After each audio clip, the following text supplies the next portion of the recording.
the course of our history, we have actually gone through 40 financial crises. We've been coming into this region for over 60 years, and many of the families that we deal with are multi-generational. So when we are talking about succession and $1 trillion of wealth to be transferred, surely this is a topic that actually does need a lot of attention. On the one side, what we are seeing is that 55% of the families over here in the region have some sort of a family structure in place, a family office. It can be a single person running it or a more complicated, more complex one. But 80% of those families with businesses actually have a family office as well. So that's the positive. But then on the other side, 1 in 5 families actually have a succession planning framework in place, which is alarming. And about 50% of them are actually kicking the can down the road when it comes to these difficult discussions around succession planning. So clearly there is a lack of readiness.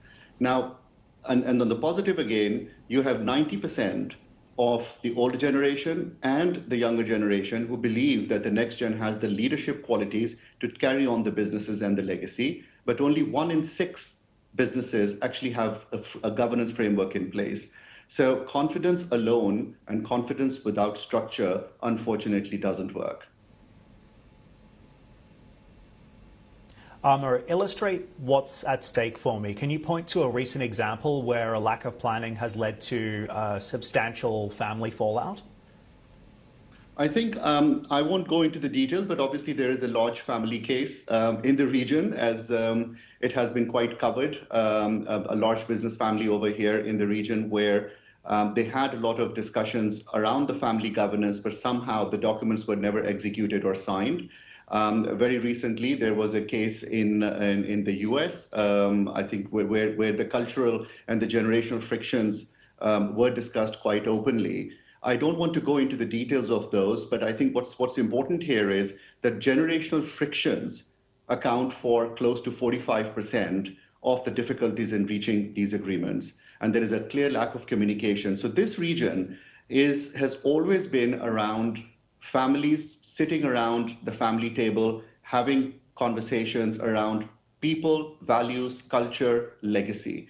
Unfortunately, where this region has been lacking is to actually put a full governance framework, a structure in place. So this study actually highlights the importance of putting those structures in place as we continue to see cases in the region and outside where families which are ill-prepared and they continue to postpone this discussion and this decision down the road actually end up having issues when it comes to succession planning. So our advice as a wealth planner, as an advisor, is to clients to actually take on this conversation sooner rather than later and not really delay these conversations.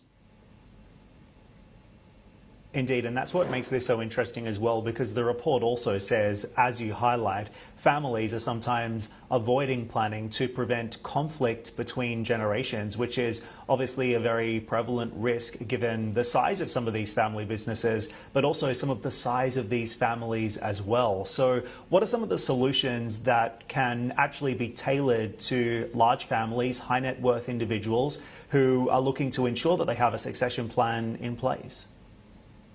But before you go into formalizing the structure, the most important thing is to involve the next generation in these discussions. When we talk to the next generation, they believe that the family has some sort of a succession planning in place, but they're just not aware of it or they haven't been consulted. The next gen is no longer a generation of the future. I heard this from somebody else, and I think it's a great way. The next gen is the now gen. They're here. They are a lot more tech savvy. They actually are going to be using technology as the biggest driver of change. They believe in international expansion. They believe in streamlining processes. They are going tech. They want to go digital. And these are all the positives. So yet again, when we talk to our clients, it's all about having a holistic conversation. It's about cross-border structuring. It's about tax considerations, because many of the families these days are no longer just restricted to a single jurisdiction. Many of the family members, the second, third generation, are based across the world, and there are many other considerations to take into account than a single one-size-fits-all kind of a solution. So family programs have to be considered. Every family is different. Those conversations need to happen. Wealth advisors and tax advisors have to be involved in these discussions to facilitate a lot of these conversations. And then a very open communication across generations to create a strong governance has to be put in place for a lasting legacy for families here in the region.